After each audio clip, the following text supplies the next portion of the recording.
Welcome to Unit 6.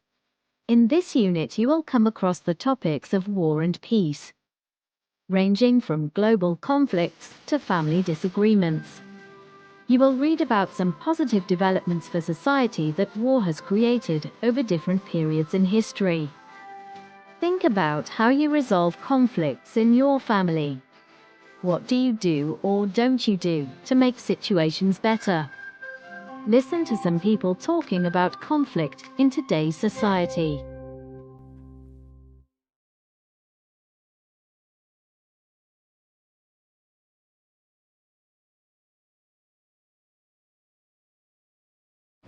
People suffer from a lot of trauma as a result of wars, and it affects the location of people.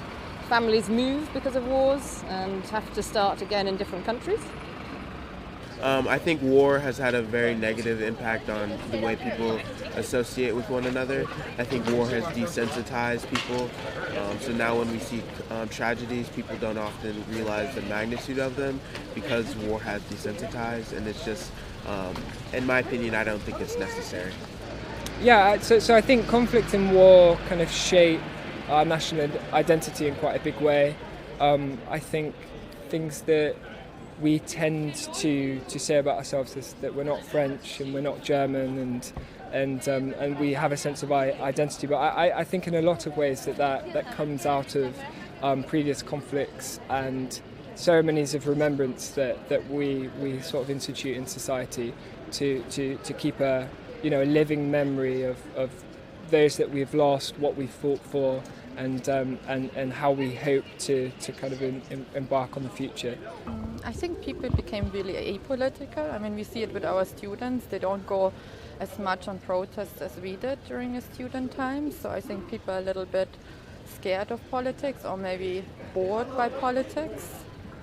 And because war is now so present, we are only going to see it in the next generation, the psychological effects on the society. But because now we are confronted with so many war pictures over the social media, I think that will affect the generation of people. Devastating.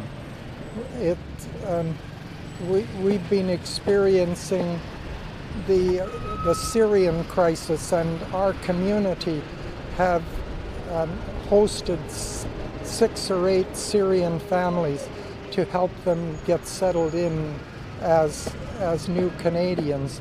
And we've seen the struggles that people have had. And so I think war is very difficult. There are no easy wars. It has completely altered the way that geography is configured now, so that you have migration crises everywhere. And now thinking of the Middle East, and thinking of Africa. And conflict creates movements, vast movements of people. And vast movements of people means protectionist policies in the more powerful countries. So and we're living through that now, and it could have been wars that happened 20, 50 years ago, but life and history have a way of kind of collapsing one against the other. And we're going to see the effects of human conflict like that for decades, centuries to come. The prickliness, like sometimes it comes up in everyday life, like people who come with their debit cards from other countries who used to be able to go to any store and pay for whatever. Now suddenly their cards don't work, and you're like, huh, what? It's like, oh yeah, well, I come from Turkey. Or it's like, oh, well, that's a bit of a complex situation. Or I want to go on a vacation to Egypt, but that's never going to happen. Okay, so I suppose big picture, I would say it encourages divisions. It encourages people to have pride about their nationality, which can be a good thing, but it can be very negative as well. Just the idea that humans should ever fight physically for generally economic gain is not one I would stand behind, I guess, yeah.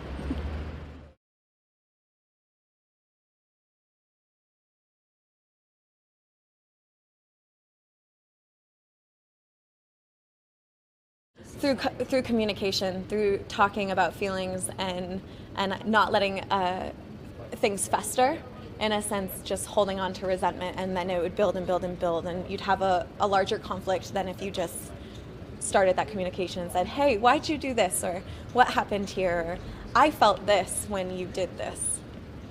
I think understanding others is very important right now, seeing how a lot of politicians right now are just thinking about their own countries, and I think it's very important to Understand what's going on around you too. and learn, not just come into a country and go like, oh, this is my country, I know my culture. You need to go in and understanding others' cultures before you go and visit somebody else's place, right? You need to read, you need to understand, you need to be able to understand what they're saying to you instead of just coming in and with your own culture. I think courage. So people have to people need the courage to change.